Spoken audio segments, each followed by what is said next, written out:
Abateebereza okuba abasezi kuliko Ndawula Jude Musakira ng'ono makanika w'amasimu ekinoni Bernard Nanywenje ng'ono yalabikira mu katambi ng'ali bukunya ne Grace Nakiyinga nga bano babatutte mu kaduukulu ka poliisi ekinoni nga ye Matupita yadduse.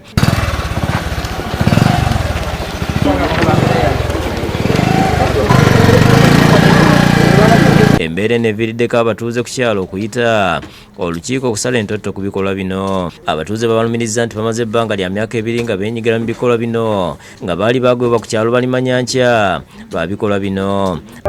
Abantu bano bali nnyo balabikira mu katambi nga ate be bantu be bamu baagala okujja okusenga ku kyalo bakoleko essabo.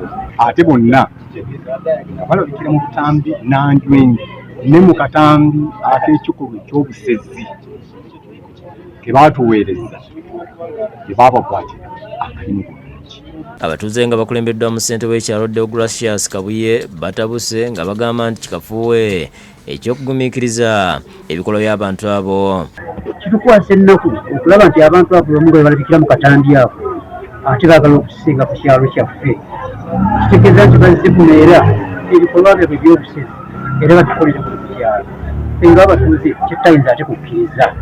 Tetukkiriziganya nabo kusigala mu kitundu kyaffe. Kabuye abuulidde abatuuze ne poliisi nti omu ku bano yamutegeezaako nga bwe yali agenda okusenza abantu abapya ku kitundu. Kabuye agambye nti bano tebabadde na buzibu naye oluvannyuma lw'akabanga emize gyabwe gibatamye. Bagenda okufuna amawulire nti abantu bano gye baava e Bugaaju baabagobayo nga basizi.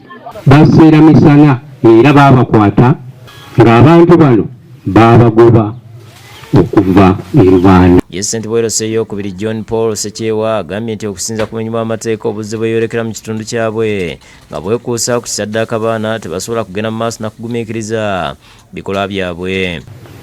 Emirambo bagirondanga kyamaganda awo gy'abaana bato gy'abakadde gy'abaki netuwulira nga situjja kulinda. Kansala w'ekitundu kino Lugirwa Baniki asabye abatuuze okubeera bakkakamo ng'abateebeza okubeera abasezi bakwatiddwa. Tugenda kubeera ensonga eno okulaba nti abantu bano bakolebwako naye okusalawo kw'abantu bo baagala bave ku kitundu weewaawo balina okuvaako naye tulina okuyita mu mateeka okulaba nti tubajjawo. Abuuzizza abagambibwa okubeera abasezi oba balina ebiwandiiko ebijjuvu ebibakakasa okuba abatuuze n'okukola ogw'obusamize ne boogera ebitakwatagana.